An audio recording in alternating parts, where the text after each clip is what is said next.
사무엘하 15장 30절에서 37절까지의 말씀입니다. 제가 한 절, 여러분 한 절, 마지막 절은 같이 읽도록 하겠습니다. 다윗이 감람산 길로 올라갈 때에 그의 머리를 그가 가리고 맨발로 울며 가고 그와 함께 가는 모든 백성들도 각각 자기의 머리를 가리고 울며 올라가니라. 어떤 사람이 다윗에게 알리되 압살롬과 함께 모반한 자들 가운데 아히도벨이 있나이다 하니 다윗이 이르되 여호와여 원하옵건대 아히도벨의 모략을 어리석게 하옵소서 하니라. 다윗이 하나님을 경배하는 마루턱에 이를 때에 아렉 사람 후세가 옷을 찢고 흙을 머리에 덮어쓰고 다윗을 맞으러 온지라. 다윗이 그에게 이르되 내가 만일 나와 함께 나가면 내게 누를 끼치리라. 그러나 내가 만일 성읍으로 돌아가서 압살롬에게 말하기를 왕이여 내가 왕의 종이니이다, 전에는 내가 왕의 아버지 종이었더니 이제는 내가 왕의 종이니이다 하면 내가 나를 위하여 아히도벨의 모략을 패하게 하리라. 사독과 아비아달 두 제사장이 너와 함께 거기 있지 아니하냐?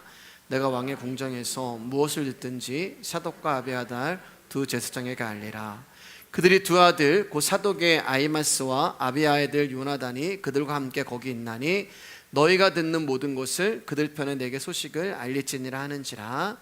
다윗의 친구 우세가 곧 성읍으로 돌아가고 압살롬도 예루살렘으로 들어갔더라. 아멘. 우리 옆 사람하고 인사할까요? 귀하십니다. 귀하십니다. 오늘 수예배 나와주셔서 너무 감사드립니다. 오늘 말씀의 제목 한번 읽어볼게요. 시작. 다윗이 피난길에 만난 세 사람. 다윗이 이제 지난 시간에 이어서 이제 피난을 갑니다.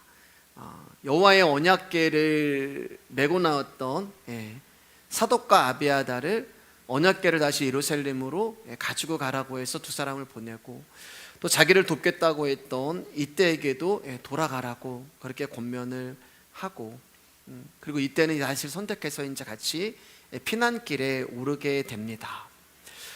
압살롬의 그 피난하는 그 모습을 오늘 우리가 읽은 30절에 예루살렘을 떠나 본격적인 이제 피난길에 올라가는데, 성경은 다윗의 모습을 이렇게 말하고 있어요. 그의 머리를 가리고 맨발로 울며 감람산으로 올라갔다, 이렇게 이야기합니다.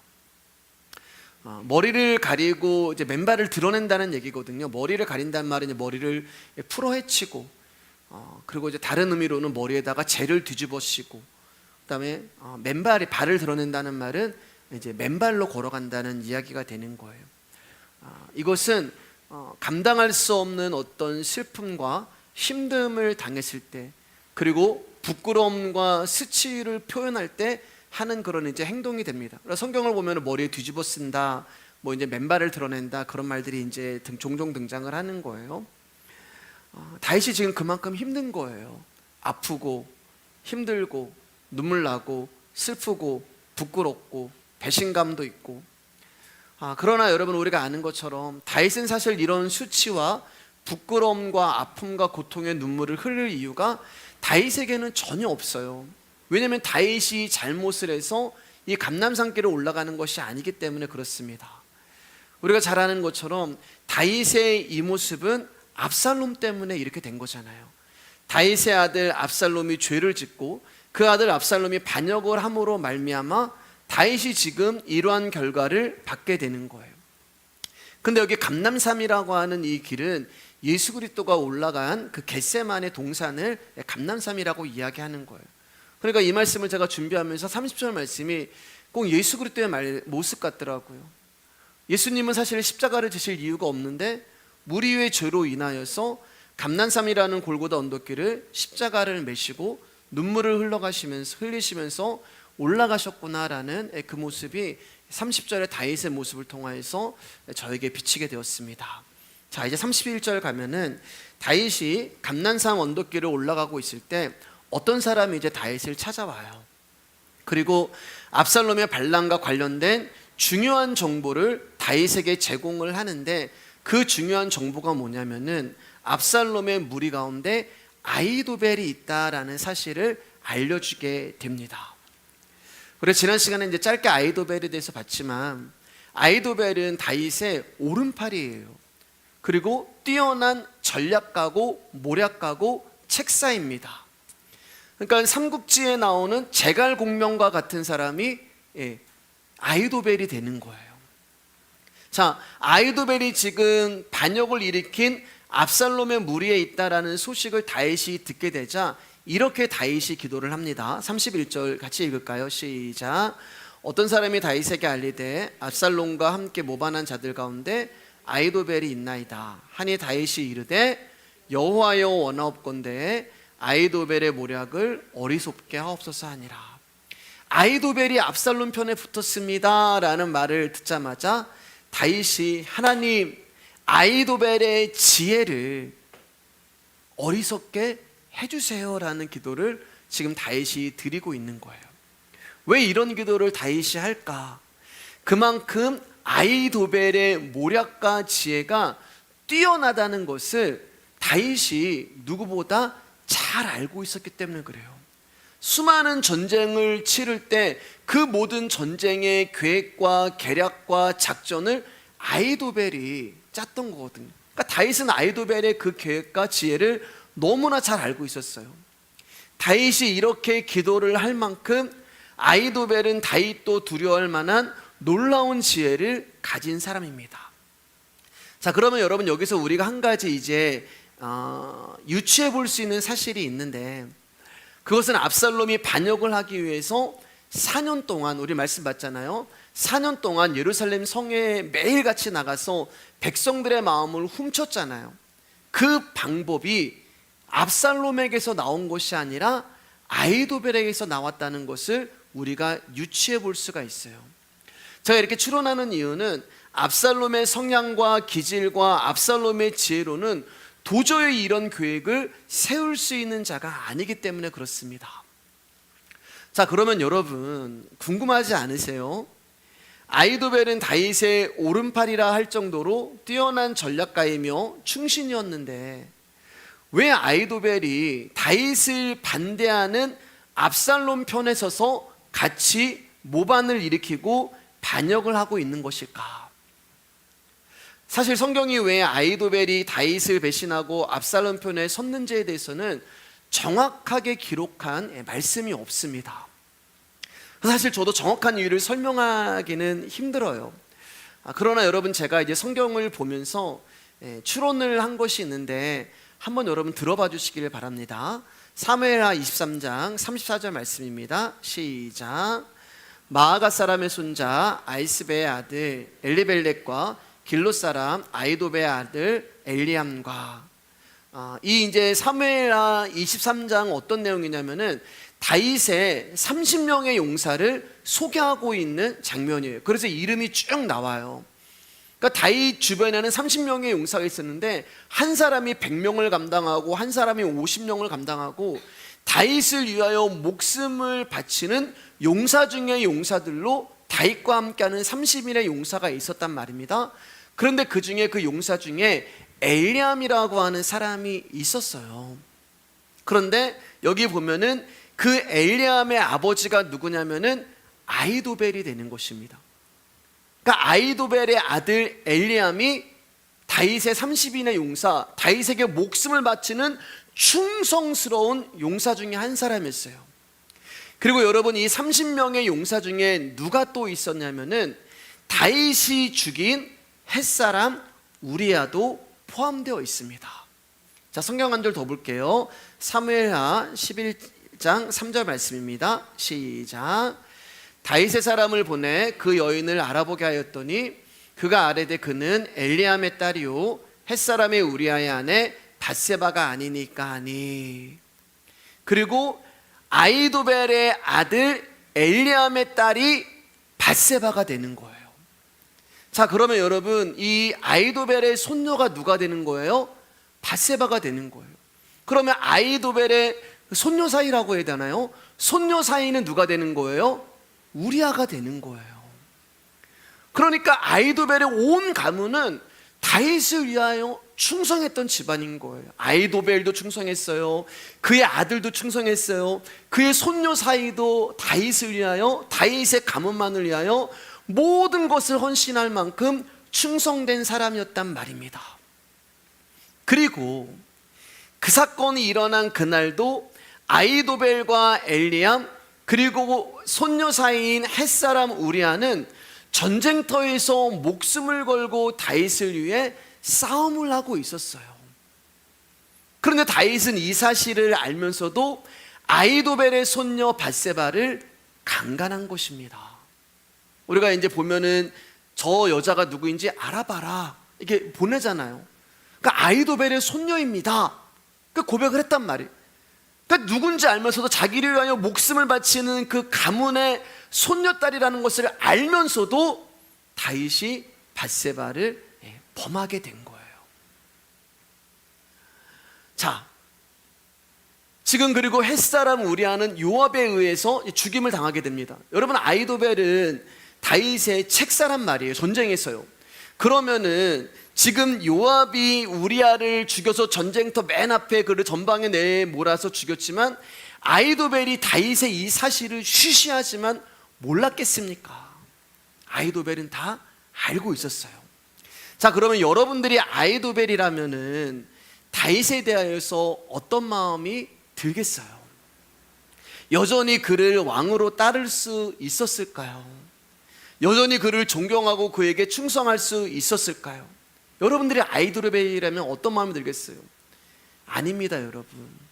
아이도벨은 다윗을 향한 존경과 사랑 그리고 충성은 깊은 배신감과 참을 수 없는 분노와 실망감으로 변해서 다윗을 향하게 된 거예요.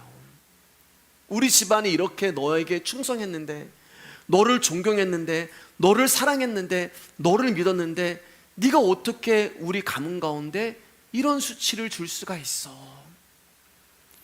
그리고 이러한 감정은 다윗을 향한 파멸과 증오로 바뀌는 것에 그리 오랜 시간이 걸리지 않았던 거예요. 여러분, 이 아이도벨이 다윗을 향하여서 얼마나 증오가 있고 미움이 있고 분노가 있었는지를 보여주는 장면이 있습니다. 사무엘하 16장 20절에서 22절 말씀이에요. 시작. 압살롬이 아이도벨에게 이르되 너는 어떻게 행할 계략을 우리에게 가르치라 하니 아이도벨이 압살롬에게 이르되 왕의 아버지가 남겨두어 왕궁을 지키게 한 후궁들과 더불어 동침하소서. 그리하면 왕께서 왕의 아버지가 미워하는 바 됨을 온 이스라엘이 들으리니 왕께 함께 있는 모든 사람의 힘이 더욱 강하여지리이다 하니라. 이에 사람들이 압살롬을 위하여 옥상에 장막을 치니 압살롬이 온 이스라엘 무리의 눈앞에서 그 아버지 후궁들과 더불어 동침하니라. 여러분, 이 말씀은 아이도벨이 지금 압살롬에게 이제 어떻게 해야지 내가 이스라엘의 왕권을 거머쥐겠느냐, 백성들의 마음을 내가 잡겠느냐 라고 얘기했을 때, 계략을 물어봤을 때 아이도벨이 이제 계략을 내는데 뭐예요? 후궁들을 범하라는, 후궁들을 강간하라는 계략을 아이도벨이 이제 압살롬에게 이야기를 해줍니다. 우리가 이제 말씀을 봤잖아요. 다윗이 후궁들을 예루살렘에 남겨놓은 이유는 이 성의 주인은 압살롬이 아니라 다윗이라는 것을 보여주는 징표라고 말씀을 드렸습니다. 그런데 압살롬이 그 후궁들을 가늠하게 되면은 다윗이 이 성의 주인이 아니라 압살롬의 주인이라는 것을 보여주게 되는 거예요. 그러니까 다윗의 계략은 후궁들을 남겨둠으로 말미암아 압살롬에게 이 예루살렘의 주인은 너의 아버지야 라는 것을 보여주는데, 아이도벨이 지금 그 압살롬의 계략을 깨트리고 있는 거예요. 그리고 그렇게 하면은 왕이시여, 압살롬에게 얘기하는 거예요. 아이도벨이 사람들이 당신을 더 따를 것이고 이제 당신이 진정한 왕이 됐다고 사람들이 더 당신을 추앙하게 될 것입니다. 그렇게 이야기를 해요. 그러나 여러분, 이 말씀에는 다윗을 향한 아이도벨의 증오가 담겨 있는 거예요. 아이도벨은 자신의 이 계략이 다윗의 가슴에 칼을 꽂아 넣는 것과 같은 아픔이 될 거라는 것을 잘 알고 있었습니다. 비록 후궁이지만 족보로 따지면은 압살롬의 어머니가 되는 거잖아요. 그런데 어머니를 강간했다는 사실을 다윗이 듣게 되었을 때 다윗의 마음이 어떻겠어요? 아픔과 분노와 배신감과 증오와. 근데 여러분, 이 감정이 지금 누구의 감정이었던 거예요? 아이도벨이 받았던 감정이란 말이에요.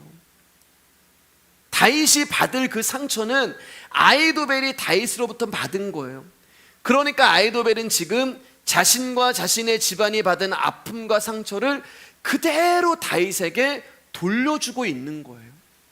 여러분, 이처럼 아히도벨은 치밀하고 엄청난 모략가고 철저한 전략가였던 사람이 되는 것입니다. 사실은 우리가 이제 이 내용을 다음 주에 나눠야 되기 때문에 아히도벨의 이야기는 다음 주에 다루려고 했는데 말씀을 준비하다 보니까 이제 오늘 이제 나누게 되었어요. 그래서 이 이야기 나눈 김에 좀 더 나눠보도록 하겠습니다. 아히도벨이 여러분 압살롬에게 다윗의 후궁들을 강간할 수 있도록 장막을 마련해 줬는데 거기가 어디냐면은 옥상이란 말이에요. 옥상. 백주대낮에 옥상에서 모든 이스라엘 사람들이 보는 그곳에서 압살롬이 다윗의 후궁들을 간음합니다. 여러분, 옥상 그러면 생각나는 곳이 어디예요? 예, 맞죠, 여러분. 다윗이 옥상에서 밧세바가 간음하는, 목욕하는 것을 훔쳐봤잖아요. 옥상에서 다윗의 죄가 시작되는 거예요. 아히도벨은 다윗의 간음이 시작된 그 옥상에서 다윗의 아들로 하여금 다윗의 후궁들을 간음하는 일을 하도록 전략을 짜고 있는 거예요. 그것도 모든 이스라엘 백성들이 다 보는 백주대낮의 말입니다. 사무엘하 12장 12절 말씀입니다. 시작. 너는 은밀히 행하였으나 나는 온 이스라엘 앞에서 백주의 이 일을 행하리라 하셨나이다 하니. 자, 이 부분은 이제 이 정도로만 하고 다음 시간에 이제 16장에 대해서 우리가 좀 더 구체적으로 나누도록 할게요. 이처럼 아히도벨은 무서운 모략가였어요. 그래서 다윗이 아히도벨이 압살롬 편에 섰다라는 이야기를 듣게 되었을 때 하나님 원하옵건대 아히도벨의 지혜를 어리석게 해주세요라고 간절히 기도를 합니다. 그리고 이 기도에 하나님이 응답을 하세요. 결론적으로 말씀을 드리면 17장에 가서 아히도벨은 목을 메어 자살합니다. 제가 오늘 좀 말이 좀 어눌한 것 같아요, 여러분. 예, 좀 이해해 주시고 잘 들어주시길 바랍니다. 10장에 가서 아히도벨이 이제 자살을 해요. 스스로 목숨을 끊습니다. 왜냐하면은 아히도벨은 세상에서 뛰어난 자신의 지혜를 가지고 하나님의 지혜에 도전을 했기 때문에 그래요. 그리고 그 결과 아히도벨은 죽음을 맞게 됩니다. 어떤 문제를 풀어가고 해결하는 좋은 방법을 우리는 지혜라고 이야기를 해요. 세상에서 말하는 지혜의 뜻은 어떤 문제를 풀어가고 해결하는 좋은 방법이라고 이야기를 합니다. 그렇기 때문에 세상에서 말하는 지혜는 반드시 사람의 방법과 관련이 있는 거예요. 그러니까 세상이 말하는 지혜는 하나님을 생각하지도 않고 하나님의 뜻에도 관심이 없고 오직 자기 자신만을 위해서 수단과 방법을 가리지 않고 이루는 것을 지혜라고 이야기를 해요. 그래서 압살롬이 아히도벨이라고 하는 세상의 지혜로 반란에 성공을 하고 왕의 자리에 앉을 수 있었던 것입니다. 그러나 성경은 이러한 세상의 지혜를 어리석다고 말씀을 합니다. 왜냐하면 성경이 말하는 지혜는 하나님을 아는 것과 연관이 있으며 하나님을 아는 자로서의 모든 일에 대하여 하나님의 뜻에 따라 행하는 것을 지혜라 말씀하기 때문에 그래요. 세상의 지혜는 사람과 관련된 것이고 하나님의 지혜는 하나님과 관련되어 있는 것입니다. 그래서 세상의 지혜는 압살롬과 아히도벨이 붙어서 왕이 되는 그 결과를 가져오는 것이고 하나님의 지혜는 다윗이 하나님을 의지함으로 말미암아 그 결과가 나타나게 되는 거예요. 압살롬과 아히도벨은 반역을 성공시키기 위하여 4년이라는 시간 동안 백성들의 마음을 얻기 위하여 사람의 수단과 방법들을 동원하였습니다. 여러분, 이것을 우리는 참 지혜롭다라고 이야기를 했어요. 그러나 하나님 편에서 보면 그것은 지극히 어리석은 일이에요. 압살롬과 아히도벨은 자기들의 힘으로 사람의 수단과 방법과 지혜로 압살롬을 왕을 만들었단 말이에요. 근데 하나님 편에서 보면 그것이 참 어리석은 거예요. 왜냐하면 이스라엘 왕은 힘이 있고 인기가 있고 세상에 지혜가 있고 사람의 방법이 있다고 해서 되는 것이 아니라 이스라엘 왕은 하나님이 택하시고 세우신 자가 왕의 자리에 앉을 수 있었기 때문입니다. 그 사람은 압살롬이 아니었거든요. 그래서 하나님이 다윗을 왕으로 세운 거잖아요. 그러나 다윗이 왕이 되었다는 것은 다윗이 무언가 대단해서 왕이 된 것이 아니라는 것을 우리는 지금 계속 다윗에 대하여 이야기를 들으면서 잘 알고 있습니다. 다윗이 얼마나 연약한 자며 그가 얼마나 죄악 덩어리며 정말 우리와 같이 부족하고 하나님의 은혜가 없으면 살아갈 수 없는 자라는 것을 우리는 말씀을 통하여서 듣고 있어요. 그런 죄악 덩어리, 그런 연약하고 부족하고 때로는 하나님을 사랑하지도 않는 그런 다윗이라는 존재를 하나님은 끊임없이 용서하시고 끊임없이 사랑하시고 끊임없이 포기하지 아니하시고 끊임없이 그를 회복시키시고 끊임없이 그를 지키시고 인도해 가시는 하나님이 누구이신가를 다윗이라는 왕을 세움으로 말미암아 하나님은 이스라엘 백성들 가운데 그리고 말씀을 듣는 저와 여러분 가운데 가르쳐 주시고 싶으셨던 거예요. 그게 하나님의 지혜가 되는 거예요. 그런데 아히도벨과 압살롬은 이것을 몰랐습니다. 왜냐하면 이들은 하나님과 관계하는 지혜로운 자들이 아니라 오직 자기의 목적과 야망을 이루기 위한 세상의 지혜로 가득 찬 사람들이었기 때문에 그래요. 그래서 결국에 아히도벨이 목을 메고 결국에 압살롬이 죽임을 당하게 되는 것입니다. 아무리 뛰어난 방법을 동원하여 왕위를 차지했다 하더라도 하나님을 알지 못하고 하나님의 뜻을 무시한 채 자신의 뜻을 따라 행동하는 것은 결국 어리석은 것이며 망하게 된다는 것을 성경이 우리 가운데 가르쳐주고 있는 거예요. 32절 말씀 우리 한번 읽겠습니다. 시작. 다윗이 하나님을 경배하는 마루턱에 이를 때에 아렉 사람 후세가 옷을 찢고 흙을 머리에 덮어쓰고 다윗을 맞으러 온지라. 아히도벨의 모략을 어리석게 해주세요 라고 다윗이 하나님께 간절히 기도했는데 그 기도에 하나님이 응답을 하셨단 말이에요. 그 응답이 뭐냐면 바로 후세라는 사람이에요. 다윗에게는 여러분 2명의 책사가 있었습니다. 2명의 유능한 책사가 있었는데 그 중에 한 사람이 아히도벨이었고요, 또 다른 책사가 후세였어요. 후세는 압살롬의 행동을 의심했지만 설마 모반을 일으킬 거라고는 꿈에도 생각하지 못했습니다. 그리고 책사로서 이런 일을 미리 예측하지 못하고 다윗 왕을 지켜드리지 못한 죄송스러운 마음에 지금 자신의 옷을 찢고 자신의 머리에 재를 뒤집었으며 다윗 왕 앞에 엎드려 차마 고개를 들지 못하고 있는 거예요. 그리고 그러한 후세를 다윗과 함께한 신하들이 눈물을 흘리며 맞이하고 있습니다. 그런데 지금 이런 침통한 분위기 속에 한 가지 비보가 다윗에게 날아오는데 그것은 입에 담기도 민망한 소식이었어요. 그것은 예루살렘에서 압살롬이 예루살렘 성을 완전히 점령을 해왔고 백주대낮에 왕궁의 옥상에서 압살롬이 아버지 다윗의 후궁들을 범했다는 소식을 다윗이 듣게 됩니다.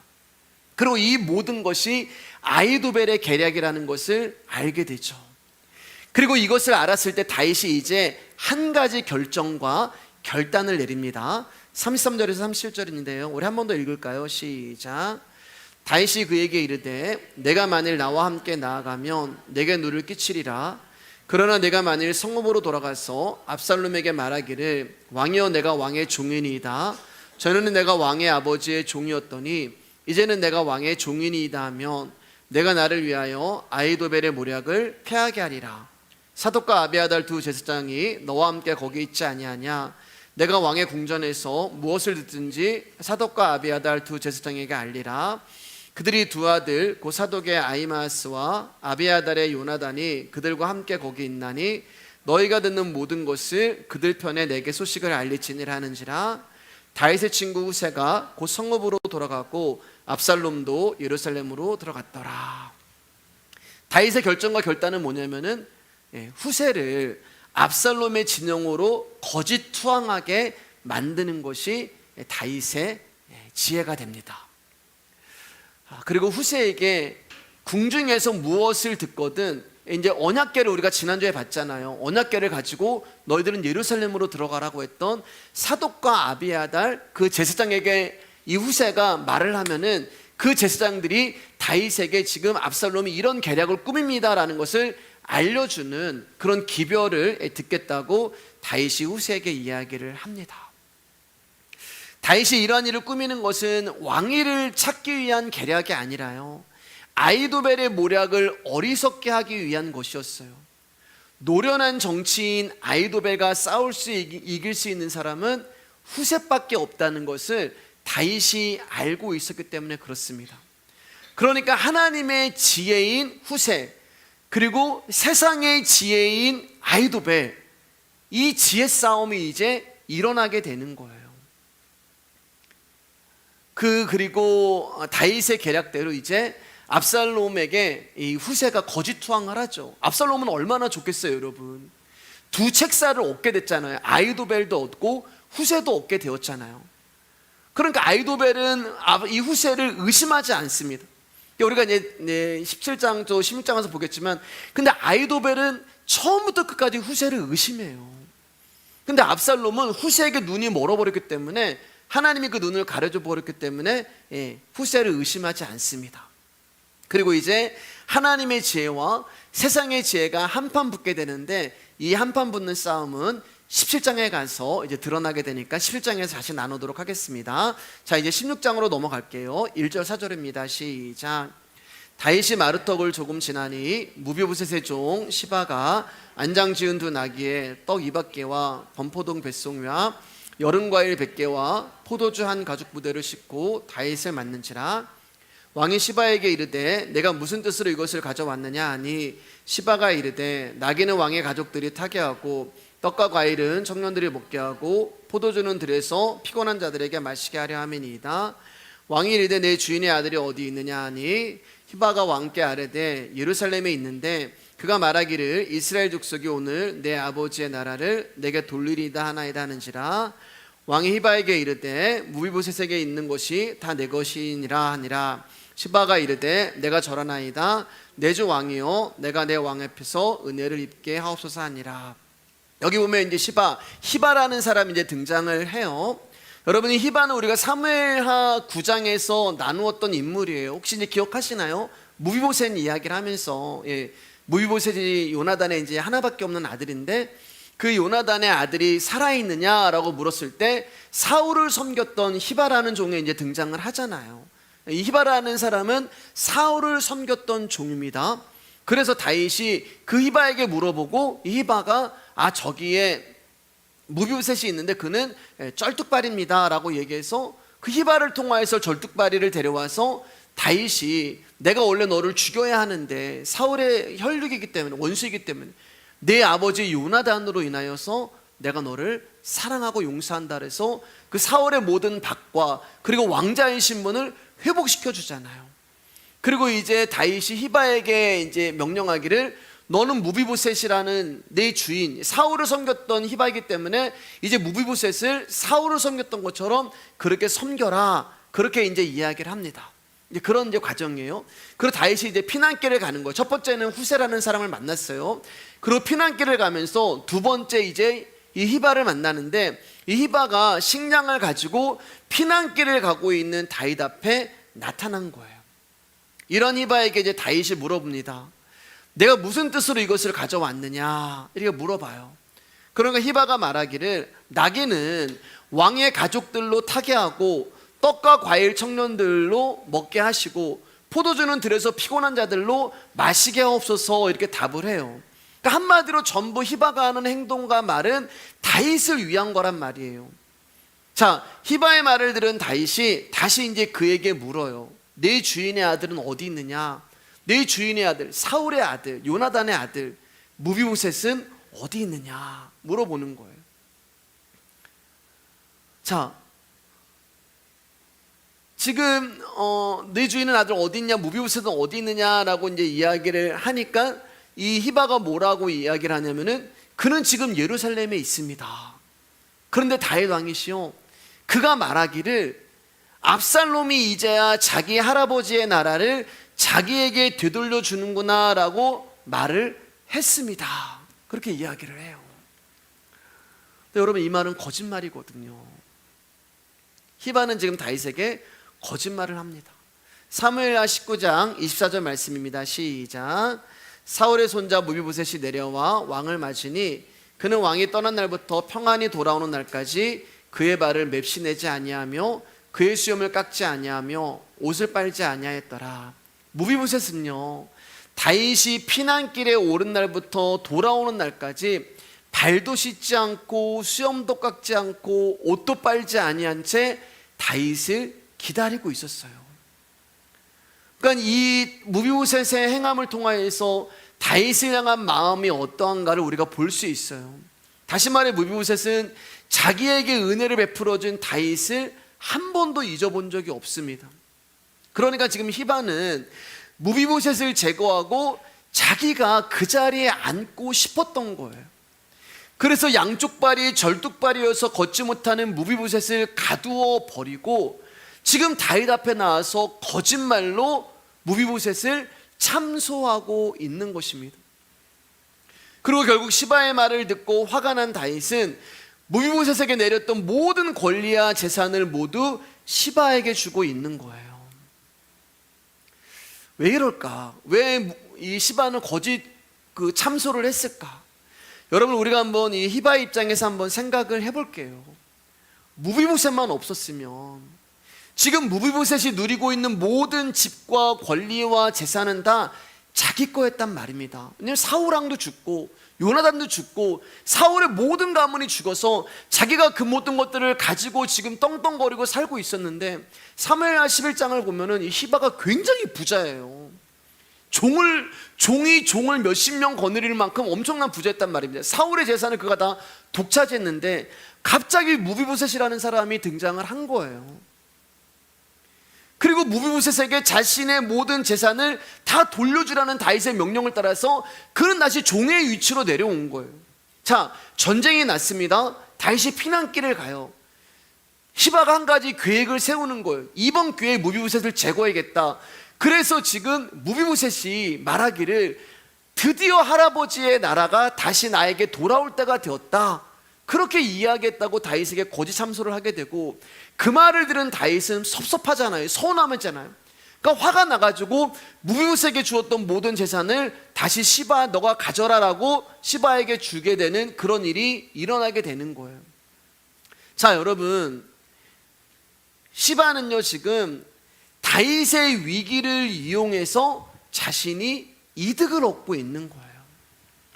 그러니까 지금 다윗은 위기란 말이에요. 곤란한 상황이란 말이에요. 어려운 상황이에요. 고난 가운데 있는 거, 고통 가운데 있는 거예요. 근데 그것을 지금 시바가 이용을 하고 있는 거예요.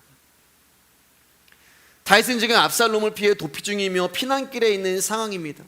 그런데 이런 상황에서 히바는 다윗의 위기를 자신의 이익을 위해서 이용을 하고 있는 거예요. 이런 사람을 간사한 사람이라고 이야기하고 교활한 사람이라고 이야기를 합니다. 여러분, 세상은 타인이 위기에 처하게 되었을 때 그 위기를 이용하여 어떤 이익을 얻어낼 것인가를 궁리하는 경우가 많아요.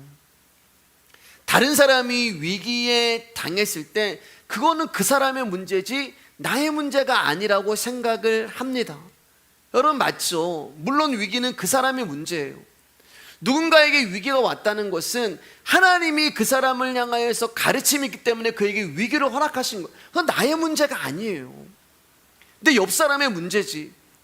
여러분, 솔직히 내 옆 사람이 죽어간다 하더라도 우리가 요한복음 이제 5장을 보면은 38년 된 병자가 나오잖아요. 38년 동안 여러분 그 베데스다 연못에서 누워있었다면 얼마나 고통스러워. 날 때부터 38년 내내 누워있었는데 이 사람보다 더 아픈 사람이 누가 있겠어요?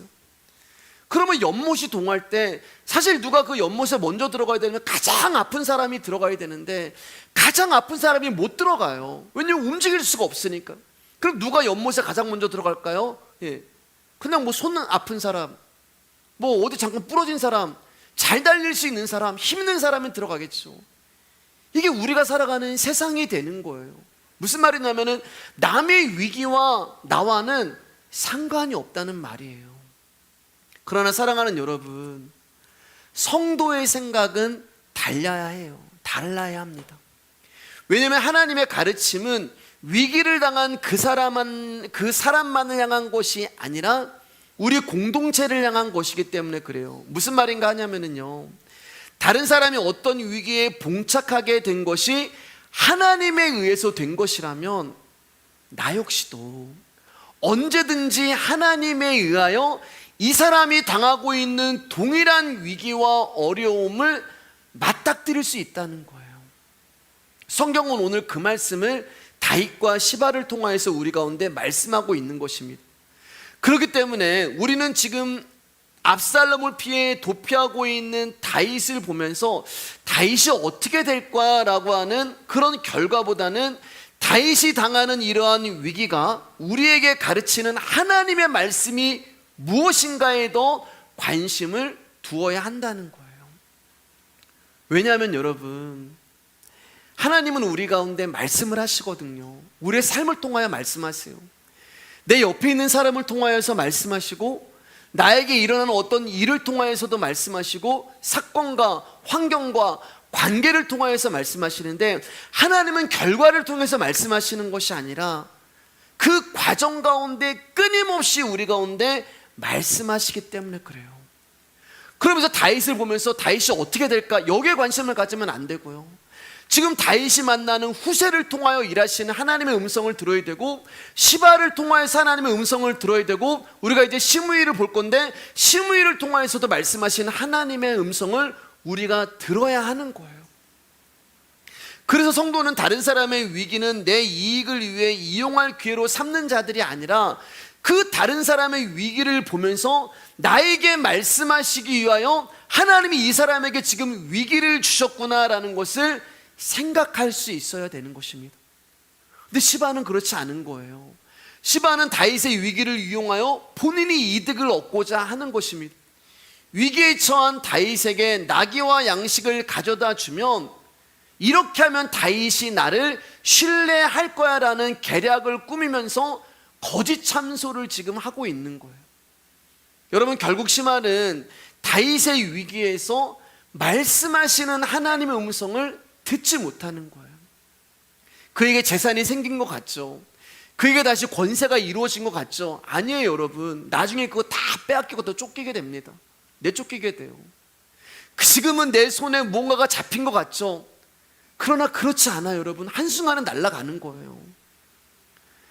여러분, 우리가 어떤 물질이라는 거, 어떤 재산이라는 거, 내가 이것만 있으면 이제 배부를 것 같죠? 아니에요, 여러분. 하나님과 훅 하면 다 날아가는 거예요. 그러니까 그거에 관심을 갖는 게 아니라 지금 시바는 위기에 처한 다윗을 통하여서 나에게 말씀하시는 하나님의 음성을 들어야 되는 거예요. 여러분, 우리가 하나님이 우리의 삶 가운데 계속해서 말씀하십니다. 오늘도 하나님은 우리의 삶 가운데 말씀하셨어요. 오늘도 하나님은 우리가 눈 떴을 때부터 지금까지 하나님은 우리 가운데 말씀을 하셨어요. 그 사람을 통하여 성경을 통해서도 말씀하시지만 사람을 통해서도 말씀하시고, 어떤 사건을 통해서도 말씀하시고, 어떤 환경을 통해서도 말씀하시고, 어떤 일을 통해서도 말씀하시고, 하나님은 우리의 인생이라는 과정을 통해서 우리 가운데 끊임없이 말씀을 하신단 말입니다. 근데 그 음성을 왜 못 듣냐? 내가 욕망 때문에, 내 목적 때문에, 내가 이득을 취하려고 나라는 존재가 거기에 중심이 돼버리면은 하나님의 음성이 들리지 않는 거예요. 그러므로 성도가 자신의 삶에서 하나님의 말씀을 듣기를 원하고 보기를 원한다면 자신의 이득을 위해 살아가는 속셈을 버려야 되는 거예요. 여러분, 다윗이 지금 당하고 있는 위기는 죄로 인한 결과가 되는 거예요. 우리는 지금 동일하게 시바의 입장에서 다윗의 위기를 보고 있습니다. 그럼 우리는 알아야 되는 거예요. 다윗이 왜 지금 이런 고난을 당하고 있냐? 다윗이 왜 이 도피길에 오르고 있고, 다윗이 왜 이런 아픔 가운데 처해고 있고, 다윗이 왜 이런 고통과 눈물을 흘려야 되냐? 죄 때문이라는 거예요. 하나님은 다윗을 통하여서 이 진리를 우리 가운데 말씀해 주시고 계시는 것입니다. 그렇기 때문에 우리 역시 다윗의 고난을 보면서 죄를 미워하시고, 죄를 싫어하시고, 죄에 대해서 철저하게 하나님께서 단호하게 가르치시는 하나님의 마음을 다윗을 통하여 봄으로 하나님이 우리를 향한 마음을 우리 역시 발견하고, 저와 여러분 역시 죄에서 돌이키고 회개해야 하는 거예요. 근데 시바는 그렇지 않는 거예요. 자기의 죄를 보는 게 아니라 다윗을 통하여서 어떻게 하면 내가 더 이득을 쌓을 수 있을까? 이게 여러분 죄를 쌓고 있는 거란 말입니다. 다윗을 이용해서 자기 죄를 쌓고 있는 거예요. 예수님의 십자가는 죄에 대한 하나님의 심판을 말합니다. 우리가 십자가를 보면서 죄에 대한 하나님 심판을 말해요. 십자가는 여러분 심판이에요. 십자가는 무슨 그런 액세서리가 아니에요, 여러분. 근데 우리는 십자가를 말하면서도 죄에 대한 두려움이 없어요. 시바예요. 오히려 시바와 같은 속셈을 가지고 예수님을 찾고, 시바와 같은 속셈을 가지고 예수님을 이용해서 죄를 쌓으며 살아가고 있단 말입니다.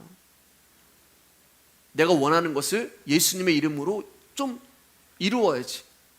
내가 원하는 목적과 욕망을 하나님을 이용해서 좀 이루어야지. 그게 죄를 쌓고 있는 거예요. 십자가는 그게 아닌데, 십자가는 계속 죄에 대해서 이야기를 하는데 우리는 십자가를 보면서 엉뚱한 생각을 하고 있는 거예요.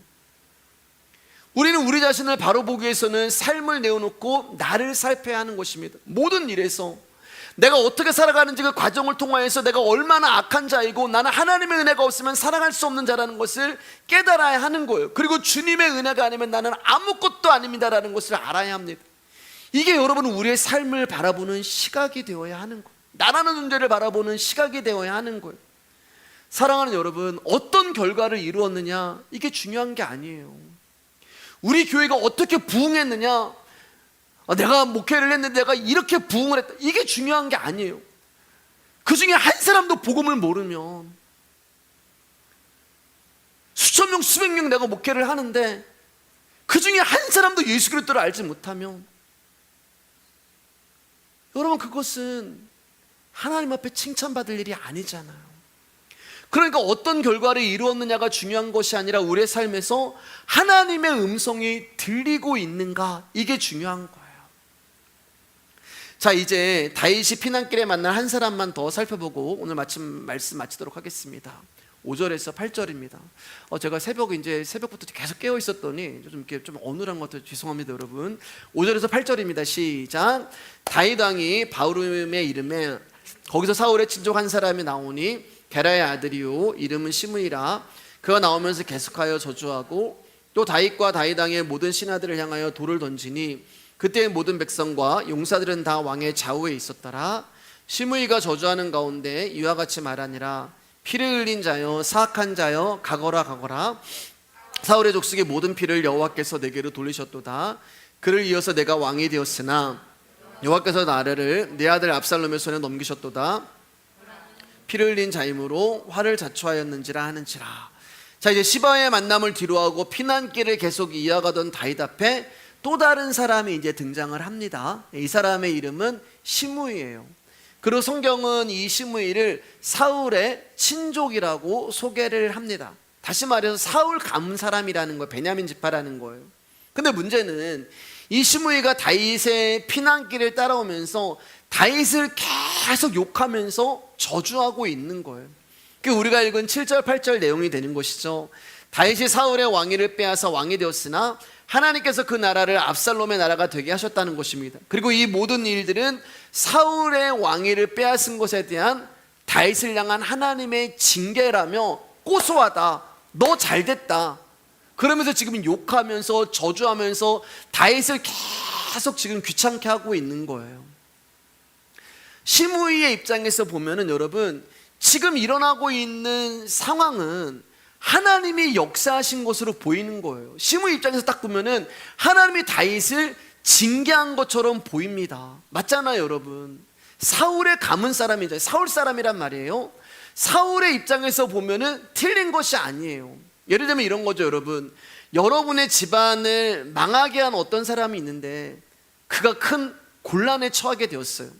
그럼 우리는 어떤 마음이 드냐면은 우리 집안을 망하게 한 대가 때문에 우리 집안을 내가 망하게 해서 네가 그런 벌을 받는 거야. 시므이가 이제 그런 마음으로 다윗을 저주하고 있는 거예요. 근데 여러분, 중요한 것은 이 모든 내용이 시므이 혼자 생각이라는 거예요. 이게 진짜 무서운 거예요, 여러분. 예.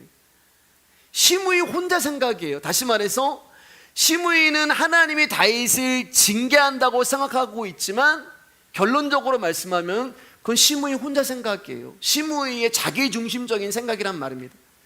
자기중심으로 꽉 차 있으니까 말하는 것도 자기 중심 거기서 벗어나지를 못하는 거예요. 여러분, 우리가 생각하는 하나님은 자기 백성을 도우신다, 이런 이제 상식을 가지고 있단 말입니다. 하나님은 자기 백성을 도우시는 하나님, 틀린 말은 아니에요. 그런데 여러분, 왜 도우시냐는 거예요. 또 도우신다면 그 도우심의 의미는 무엇이냐는 거예요. 그리고 결정적으로 그러면 누가 하나님의 백성이냐는 거예요. 우리는 하나님을 향해서 나의 하나님 이렇게 고백하잖아요. 근데 하나님이 만약에 나 너 모르는데 이러면 어떡하실 거예요? 우리는 너무 내 입장에서 하나님을 생각해요. 나의 하나님, 하나님 나 너 몰라 이렇게 말씀하시는데 우리는 자기 중심적인 그런 생각으로 가득 차 있단 말입니다. 그게 심의가 되는 거예요. 자, 먼저 하나님께서 당신의 백성을 도우신다는 것은 여러분, 이 땅에서 우리를 편안히 잘 먹고 잘 살도록 도우시는 게 아니에요. 여러분, 성경에 하나님이 우리를 이 땅에서 잘 먹고 잘 살겠다고 약속하신 구절이 한 구절도 없어요. 근데 세상이 원하고 생각하는 종교는, 세상이 원하고 생각하는 하나님이라고 하는 존재는 자기들을 도와줌으로 말미암아 자기들의 삶이 좀 잘 되는 것에 초점을 두고 있단 말입니다. 그러나 성경이 말하는 하나님의 도우심은 그렇지 않아요. 그럼 다윗은 피난 가면 안 돼요. 아브라함도 고난받으면 안 돼요. 야곱도 고난받으면 안 돼요. 요셉도 감옥에 가면 안 돼요. 하나님은 백성들, 자기 백성들을 위해서 도우시는 하나님이 아니라요, 하나님 스스로를 위해 백성들을 도구로 사용하는 것 뿐이에요. 저와 여러분들을요. 하나님의 일을 성취하기 위해서 우리를 사용하는 것 뿐이에요. 즉, 당신의 일을 성취하기 위하여서 우리를 도구로 사용하는 것 뿐입니다. 그게 가운데 우리 가운데 고난과 슬픔과 기쁨과 행복이 올 수가 있는 거예요. 그런데 세상은 하나님의 도우심을 자신의 복과 연관지어 생각을 합니다. 어떻게 해요? 내가 잘 되면 하나님 복 주시는 거고, 내가 안 되면 하나님 나 미워하시는 거고. 그래서 우리는 뭔가가 잘, 하나님 감사합니다. 근데 뭔가 안 되면 감사가 안 나오잖아요. 그러니까 하나님이 나를 사랑하시나 안 사랑하시나는 것을 어떤 기준으로 결정하냐면은 내가 잘 되냐 안 되냐, 힘드냐 안 힘드냐, 어려우냐 그렇지 않냐로 하나님의 도우심을 받아들이는 거예요. 여러분, 만약에 그 기준으로 다윗을 보면은 다윗은 하나님으로부터 버림받은 것이 맞고 시므이의 생각이 맞아요. 그러나 초반에 조금 전에 말씀드린 것처럼 시므이의 생각이 아니란 말입니다. 그건 하나님의 생각이 아니고 시므이의 자기 중심적인 생각이란 말이에요. 우리가 지금까지 계속 말씀 나눈 것처럼 다윗의 상황은 우연이 된 것이 아닙니다. 하나님이 지금 개입하시고 하나님이 간섭하고 계시는 거예요. 다윗 가운데 하나님이 말씀하고 계시는 거예요. 그리고 다윗은 이 과정 가운데 자기가 어떤 존재라는 것을 철저하게 깨닫고 죄에 대해서 하나님이 이렇게 싫어하시는구나라는 것을 다윗이 겪고 고민하면서 그는 점점 성숙되어져 가요. 그리고 하나님으로 충만하게 돼요. 그런데 이것을 모르는 시므이는 다윗에게 행하시는 하나님의 일을 자기 입장에서 해석을 해버리니까 네가 사울을 죽였기 때문에 하나님이 너한테 벌 주시는 거야 라고 하나님이 하시는 일을 자기 입장에서 해석을 하니까 어떻게 돼요? 자신에게 유리한 쪽으로 해석을 하는 거예요. 왜요? 나의 하나님이라고 생각을 하니까 그래요. 나의 하나님, 그러면 항상 내 편에서 나를 도와주는 하나님이잖아요. 그러니까 모든 일을 나의 입장에서 나에게 유리하게 꿰어 맞히는 거예요. 재밌는 것은 이러한 해석이 사람들에게 많이 먹힌다는 것입니다. 우리는 그렇게 하나님을 생각해요. 예를 들면 이제 이런 거죠, 여러분. 어떤 성도님이 이제 막 목사님을 막 헐뜯고 막 욕하는 거예요. 근데 다음날 그가 교통사고가 났어요. 여러분 이런 얘기 많이 들으셨죠? 예, 뭐 부흥회나 가면은 이제 목사님들 앞에서 막 얘기하잖아요. 근데 제가 이제 이게 좀 축소해서 얘기한 거고, 제가 들은 얘기 좀 어마어마한 얘기들이 많아요. 뭐 목사님 욕했더니 막 그 다음날 뭐 이제 어떻게 됐더라 막 이런 얘기들 엄청나게 많거든요. 근데 제가 들었을 때 그건 아닌 것 같고요. 자, 그러면 그 목사를 막 욕했던 어떤 성도님이 그 다음날 교통사고를 당해서 기부스를 이제 했다고 쳐볼게요. 그러면 이제 목사 입장에서 그 모든 과정을 봤을 때, 그 교통사고로 당해서 기부스하고 있는 성도를 봤을 때 어떤 마음이 들까요, 여러분? 목사 입장에서는 거 봐라. 어깨가 좀 이제 올라가겠죠, 이제.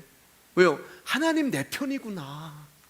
어깨가 이제 살짝 올라가면서 저 사람이 교통사고로 당한 것은 나를 욕했기 때문에, 다시 말해서 하나님의 일을 하는 감히 목사를 욕했기 때문에 그가 징계를 받았다고 생각을 하는 거예요. 이런 사람들이 갖고 있는 중대한 오류가 뭐예요? 하나님은 내 편이라는 거예요. 내 편. 그런데 여러분, 정말 하나님이 내 편이세요? 하나님 정말 내 편이실까요? 저는 제 모습을 볼 때마다 이 말이 참 부끄러울 때가 많아요. 전에는 하나님, 나의 하나님 막 그런 고백 많이 했는데, 저라는 사람이 어떤 존재인지 몰랐을 때 하나님 당연히 내 편이지라고 생각을 했는데요, 복음을 알고 말씀을 조금씩 알고 나면서부터 하나님이 제 편이 되셔야 하는 이유와 조건이 저에게 아무것도 없는 거예요. 근데 하나님이 저에게 말씀하신, 너는 내 것이라고 말씀하시는 거예요. 그 말씀 앞에 그냥 송구스럽고 부끄럽고 그 은혜 앞에 죄송할 뿐인 거예요. 여러분, 시므이 같이 자기중심적인 사고로 자신에게 일어나는 일을 보는 것은 하나님이 하시는 일을 보지 못하는 커다란 걸림돌이 됩니다. 우리가 조금 전에 말씀드렸지만 다윗의 상황은 다윗의 범죄에 대한 하나님의 징계가 지금 성취되고 있는 것이 다윗이 도피하고 있는 거란 말입니다. 다윗은 자신에게 일어나는 일을 통해서 자신의 악한 범죄를 깊이 생각하게 되는 거예요. 그러니까 이 일은 하나님의 말씀하신 바를 성취하기 위한 하나님의 일이었고, 다윗은 하나님의 말씀을 음성을 들으면서 자신의 죄를 봄으로써 자기를 용서하고 자신 가운데 사랑과 긍휼을 베풀어 주시는 하나님을 만나고 있는 거예요. 즉 사울과 관계가 1도 없다는 거예요, 지금. 근데 시므이는 어떻게 생각할까요? 사울 때문이라고 생각을 하고 있단 말입니다. 착각을 하고 있는 거예요. 여러분, 시므이와 같은 생각에서 나오게 되는 것이 무엇이냐면, 타인이 처한 상황을 자기 멋대로 해석을 하게 되는 거예요. 저 사람 죄 져서 그래. 저 사람 우리가 모르는 뭔가가 있어. 저 사람 믿음이 없어서 그래. 저 사람 11조 안 해서 그래. 저 사람 주일 안 지켜서 그래. 그게 내 중심적인 생각으로 가득 차 있는 사람들이 나오는 오류가 되는 거예요. 근데 그런 사람이야말로 하나님이 누구신지 알지 못하는 것입니다. 그렇기 때문에 사랑하는 여러분, 우리는 다른 사람의 어려움과 고통에 대해서 함부로 이러쿵저러쿵 말할 수 있는 자격이 없어요. 왜냐하면 그 위기가 나에게 올 수도 있기 때문에 그래요. 당신이 이래서 이런 일이 있다라는 식의 말은 하나님의 뜻과 마음을 모두 알고 있다는 교만한 생각이 되는 거예요. 여러분, 솔직히 우리에게 일어나는 일들이 과연 무엇을 위한 것인지 무식한 우리가 어떻게 알 수 있겠습니까? 우리가 하나님의 뜻을 알면 얼마나 알고 하나님의 계획을 알면 얼마나 알 수가 있겠어요? 무지한 우리가 하나님의 그 발톱에 있는 때만큼이라도 우리가 하나님을 알 수가 있겠어요? 우리가 알 수 있는 딱 한 가지는, 하나님은 당신의 백성들의 마음이 항상 예수 그리스도를 향하도록 하기 위해서 일하신다. 이게 우리가 알고 있는 확실한 것이 되어야 하는 것입니다. 이제 말씀을 정리할게요. 하나님은 사울도 다윗도 저와 여러분도 아닌 오직 독생자 예수 그리스도를 세우시기 위하여 일하시고 계시는 거예요. 그 그리스도만을 세우시기 위하여 우리 말씀의 교회를 이 자리에 하나님께서 세우신 것이고, 저와 여러분들을 만나게 하신 것이고, 저와 여러분들을 이 밤에 말씀을 듣게 하신 거예요. 그렇기 때문에 성경 해석은 어떤 경우에도 나를 위한 해석, 내 교회를 위한 해석이 되어서는 안 돼요. 내 교회를 유리한 쪽으로 해석해서도 안 되고 나를 유리한 쪽으로 해석해서도 안 됩니다. 여러분, 성경의 중심에는 내가 있어서도 안 되고요, 말씀의 교회가 있어서도 안 돼요. 성경은 오직 예수 그리스도만이 중심이며 예수 그리스도가 처음이요 마지막이 되어야 하는 것입니다. 이것을 떠나지 않았을 때 우리가 처음부터 끝까지 예수 그리스도를 증거하는 해석으로 말씀이 일관되어 있다는 것을 발견할 수가 있어요. 왜냐하면 성경은 인간을 위해서 쓰여진 책이 아니라 오직 하나님의 뜻을 증거하고 예수님을 증거하는 책이기 때문에 그렇습니다. 사랑하는 여러분, 하나님은 나를 도우시기 위해 계시는 것도 아니고요, 우리 교회를 돕기 위해서 계시는 것도 아니라 앞서 말씀드린 대로 하나님은 오직 당신의 일을 성취하시며 당신의 일을 완성하는 일 가운데 저와 여러분들을 도구로 사용하실 뿐이에요. 그렇기 때문에 중요한 것은 몇 년을 믿었느냐, 교회에서 무엇을 하고 있느냐, 얼마 봉사하느냐, 우리 그런 거 참 많이 따지잖아요. 어디 교회 다니냐, 직분이 뭐냐, 신앙생활 언제부터 했냐. 그게 중요한 게 아니에요. 진짜 중요한 것은 예수 그리스도를 아는 것입니다. 예수님을 알지 못하면 하나님을 알 수가 없잖아요. 예수님을 알지 못하면 하나님을 믿을 수가 없어요. 그런데 우리는 예수님이 누군지도 모르면서 무턱대고 하나님을 믿고 있으니 그만큼 맹목적인 신앙이 어디에 있냐는 거예요. 하나님을 아는 성도가 이 땅에서 승리하는 것은 현실에서 형통이 아니라 믿음으로 사는 것입니다. 나의 형편과 상관없이 오직 하나님의 의가 실현되는 것으로 기뻐하는 거예요. 그리고 이러한 일에 부름받은 것을 감사해야 하는 것입니다. 그렇기 때문에 사랑하는 여러분, 성도는요, 자기 입장, 자기 형통에 치우쳐 사는 자가 아닙니다. 고난과 어려움이 와도 그것을 바라보는 시각 자체가 다른 사람이 성도가 되는 거예요. 시바와 시무이라는 내 입장, 내 중심적인 사고의 자리에서 여러분 떠나시기를 축복합니다.